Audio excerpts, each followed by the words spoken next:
வணக்கம். இன்றைக்கி படிக்க போகும் கதையின் தலைப்பு அசலும் நகலும். இது ஒரு சிறுகதை. எழுதியவர் சரசா சூரிய அவர்கள். கதைக்கு போகிறதுக்கு முன்னாடி நிறைய பேர் தொடர்கதை படிக்க சொல்லி கேட்குறா. நான் இன்னொரு 10 நாள் கழித்து தொடர்கதை படிக்க ஆரம்பிக்கிறேன். புது சேனல் ஆரம்பித்து அதில் நான் படிக்க ஆரம்பிக்கிறேன். சேனல் ஆரம்பித்த பிறகு அதுக்கு முன்னாடி உங்களுக்கு அதனுடைய பெயர் என்னன்னு நான் சொல்கிறேன். இப்போ கதைக்கு போகலாமா? மயில் கழுத்து நிறத்தில் உடலெங்கும் ஜரிகை பூ போட்டு தகதகவென கண்ணை பறித்தது பட்டுப்புடவை. அரக்கு நிற பார்டர், அதில் ஜரிகை வேலைப்பாட்டில் தோகை விரித்தாடும் மயில்கள். தலைப்பில் 2 மயில்கள் ஜோடியாக ஒன்றை ஒன்று பார்த்தபடி. ஏனுங்க, வச்ச கண்ணு வாங்காமல் எம்புட்டு நேரம் புடவையை பார்த்துக்கிட்டே இருப்பீங்க? நெசமாலுமே சொல்லுதேன், இம்புட்டு வருஷ வாழ்க்கையில் இப்படி ஒரு புடவையை நான் என் கண்ணால் பார்த்ததே இல்லை. ஆனாலும் உங்களுக்கு இம்புட்டு வீராப்போ ஆகாதுங்க. ஒன்று கிடக்க ஒன்று ஆயிருந்துச்சுன்னா இந்த செங்கமலம் உசுரோடு நாண்டுக்கிட்டு செத்துருப்பேன். செங்கமலம், வாயை கழுவு. நல்ல நாளும் அதுவுமா? இது வீராப்பு இல்லை, வைராக்கியம். பூஜையில் வைத்து எடுத்த பட்டுப்புடவை வைத்த கண் வாங்காமல் பார்த்து கொண்டிருக்கிறார் ஆதிமூலம். செங்கமலம் கூறியது உண்மைதான். உயிரை கொடுத்து அல்லவா நெய்திருக்கிறார் இந்த புடவையை. ஒவ்வொரு இழையிலும் அவரது நரம்பும் பின்னி பிணைந்திருக்கிறது. தறி ஓடும்போது அவரது இதயமும் சேர்ந்து லப் டப்பென்று அடித்து கொண்டது. அவர் காதுக்கு மட்டுமே கேட்டது. காதுக்குள் அஞ்சலியின் குரல், மிகவும் ரகசியமாக. ஆதி, சொன்னதை செஞ்சுவிட்டீங்களே. உங்களை கட்டிக்க போகிற நான் நெசமாலுமே பாக்கியசாலி. கண்களை துளைத்து கொண்டார் ஆதிமூலம். ஏனுங்க, என்னைய சொல்ல போட்டு நீங்கள் அழுவுறீங்க? உங்களுக்கு கொடுத்த வாக்க மீறக்கூடாதுன்னுட்டு வாயை பொத்திக்கிட்டு கிடந்தேன். இப்போ வச்சு சொல்லுங்க, இந்த புடவைக்கு ஏன் இத்தனை மவுசு மறுவாத? எம்புட்டோ புடவைங்களை உங்கள் கையால் நெஞ்சு பார்த்தவ. ஆனால் ஒத்த ஆளாக 10 நாளாக பார்த்து பார்த்து செஞ்சுருக்கீங்கன்னா இதுக்கு பின்னாடி பெரிய கதையே இருக்கும். இப்போ நீங்கள் சொல்லியே தீரணும். சொல்லுங்க சாமி. செங்கமலம் அவரது காய்த்து தழும்பேறிய கைகளை கெட்டியாக பற்றி கொண்டு கண்ணில் ஒற்றி கொண்டாள். ஆதிமூலம் கண்களை மூடியபடி தூணில் சாய்ந்து கொண்டார். வாசலில் கார் வந்து நிற்கும் சப்தம். கிணற்றடியில் பாத்திரம் கழுவிக்கொண்டிருந்த செங்கமலம் போட்டது போட்டபடி எழுந்து முந்தானையில் கையை துளைத்தபடி வாசலில் எட்டி பார்த்தாள். காரின் கதவை டிரைவர் திறந்துவிட ஒரு குடும்பமே அதிலிருந்து இறங்கியது. ஏன்பா பெருமாள், இந்த வீடு தானே? நிச்சயமாக தெரியுமில்ல? சார், கண்டிஷனாக தெரியும். வழியில் எத்தனை வாட்டி விசாரிச்சிட்டோம். பட்டு ஆதிமூல ஐயா வீடு எதுன்னு கேட்டால் குழந்தை கூட கையை காட்டுதே.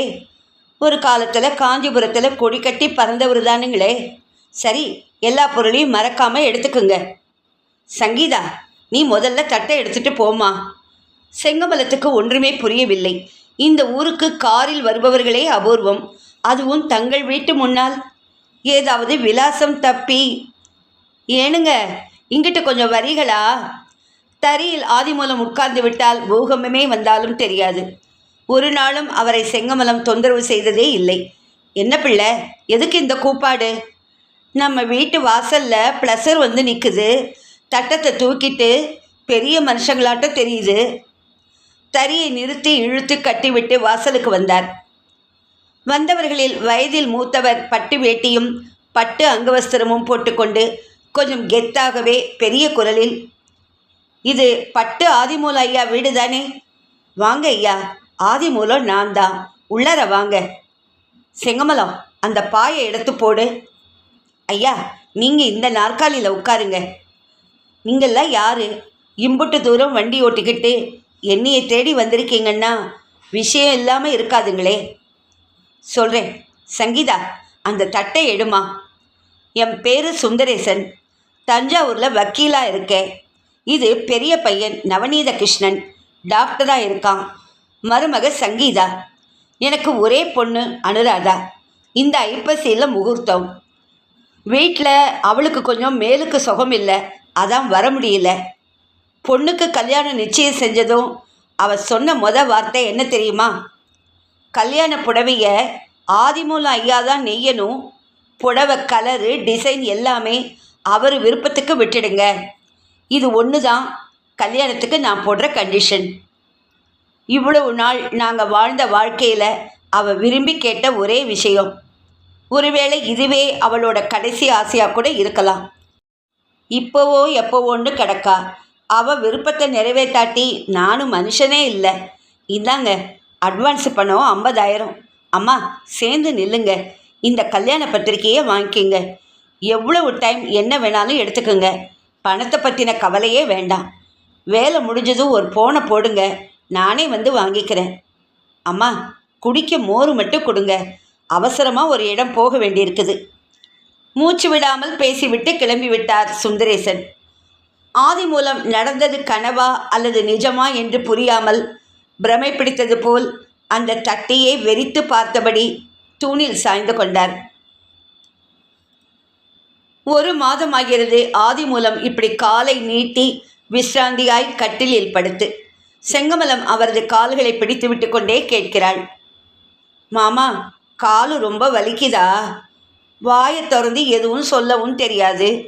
இல்லை சொல்லக்கூடாதுன்னு இருக்கீங்களா? செங்கமலம் மனசு பாரம் முழுசும் இறங்கி காலுக்கு வந்துருச்சு. அம்பிட்டுதான். நீ இருக்கையில் எனக்கு என்ன व्यசனம்? நமக்கு கல்யாணம் முடிஞ்சு எத்தனை வருஷம் இருக்கும்? சரியாக சொல்லு பார்ப்போம். என்ன ஒரு 25, உனக்கு 20, எனக்கு 30. என்ன கணக்கு சரியா? ம் எல்லாம் தெரிஞ்சும் என்னத்தான் கட்டுவேன்னு ஒத்த காலில் நின்னவதானே. கல்யாண பத்திரிகையை பிரிக்கும் போதே ஆதிமூலத்தின் கைகள் நடுங்கின. ஏங்க காரை போட்டுக்கிட்டு தஞ்சாவூர்லேருந்து வந்திருக்காங்களே, காஞ்சிபுரத்தில் இல்லாத கடையா? பட்டா திருபுவனத்தில் உங்களை தேடி, அதுவும் உங்கள் கையால் நெஞ்சு கொடுக்கணும்னு அந்த அம்மா கண்டிஷன் போட்டு இம்புட்டு அட்வான்ஸ் வேற கொடுத்துருக்குன்னா உங்களை பற்றி நல்லா தெரிஞ்சவங்களாக தான் இருக்கணும்னு என் உள்மனசு சொல்லுது. ஆதிமூலத்தின் கண்கள் பத்திரிகையை மேய்ந்து ஒரு இடத்தில் நிலைக்குத்தி நின்றது. இப்படி கூட நடக்குமா? அவள்தான், அவளேதான் திருமதி அஞ்சலி சுந்தரேசன் அவர்களின் குமாரத்தியான சௌபாக்கியவதி அனுராதாவை. அவளேதான் அவள், அஞ்சலி, அவருடைய அஞ்சலி. மயில் கழுத்து பட்டுப்புடவை ஆதிமூலத்துக்கு தலை சுற்றுவது போல் இருந்தது. மாமா என்ன செய்யுது? குடிக்க கொஞ்சம் தண்ணி கொண்டா செங்கமலம். 1 வாரம் யாரோடும் பேசவில்லை. செங்கமலம் எவ்வளவு வற்புறுத்தியும் ஒரு வார்த்தை அவரே ஒரு நாள் மௌனத்தை கலைத்தார். செங்கமலம், நீ சொல்லுத மாதிரி எத்தனையோ புடவைங்களை நெஞ்ச கையி பணத்துக்காக மயங்கி சொல்லுத வார்த்தை இல்லை. நான் தவமிருந்து கிடைச்ச புதையல். 10 நாளாகும் இதை முடிக்க. என்னை நிம்மதியாக விட்டுரு. வேலை முடிஞ்சதும் உனக்கு எல்லாம் விவரமாக சொல்லத்தானே போகிறேன். 15 வயது ஆதிமூலம் மதுரையில் உள்ள ஆண்கள் தனியார் பள்ளியில் 10வது வகுப்பு மாணவன். துருதுருவென்ற முகம், மாநிலத்துக்கும் கொஞ்சம் கீழே ஒல்லியான தேகம். நடந்தேதான் பள்ளிக்கு வருவான். அதிகமாக யாருடனும் பேச மாட்டான். அவனது பள்ளிக்கு நேர் எதிரில் இருந்தது அந்த பெண்கள் பள்ளி. அஞ்சலி பள்ளிக்கு சைக்கிளில் வரும் ஒரே மாணவி. வசதி படைத்தவள் என்று பார்த்தும் தெரியும் பளபளப்பு, கைகடிகாரம். ஆனால் அமைதி என்னும் சொல்லுக்கு மறுபெயர். இருவரையும் இணைத்தது இந்த குணமாயிருக்குமோ? இருவர் பார்வையும் அடிக்கடி மோதும். ஒரே கணம் சிக்கிக்கொண்டு மீள முடியாமல் தவிக்கும். 2-3 முறை தெரு முனையில் சைக்கிள் தானாகவே நின்றுவிடும். எதிரில் ஆதி. கண்களால் மட்டுமே வளர்ந்த காதலுக்கு இவ்வளோ பெரிய சக்தி இருக்கும் என்று இருவருமே நினைக்கவில்லை. ஆதி இறுதி ஆண்டு பேச வேண்டிய நேரம் வந்துவிட்டது. அஞ்சலி, நிச்சயமாக உங்கள் வீட்டில் ஒத்துக்க மாட்டாங்க. உங்கள் உயரத்தை எட்ட இந்த ஜென்மத்தில் என்னால் முடியாது. உன்னை தவிர வேற பொண்ணு என் வாழ்க்கையில் கிடையாது. சொல்லு அஞ்சலி, நாம் என்ன செய்யலாம்? ஆதி, எங்கள் அப்பா பணவெறி பிடிச்சவர் இல்லை. ஆனால் படிப்பு முக்கியம்னு நினைக்கிறவர். நல்ல படித்த மாப்பிள்ளையாக இருந்தால் நிச்சயம் சரின்னு சொல்லுவார். நல்லா படி, இன்னும் 3 வருஷத்தில் வந்து பொண்ணு கேளு. அப்புறம் என்ன நடக்குதுன்னு பார்க்கலாம். பணத்தை விட ஜாதி அல்லவா காதலுக்கு முதல் எதிரி. ஆதி எப்படி அதை மறந்தான்?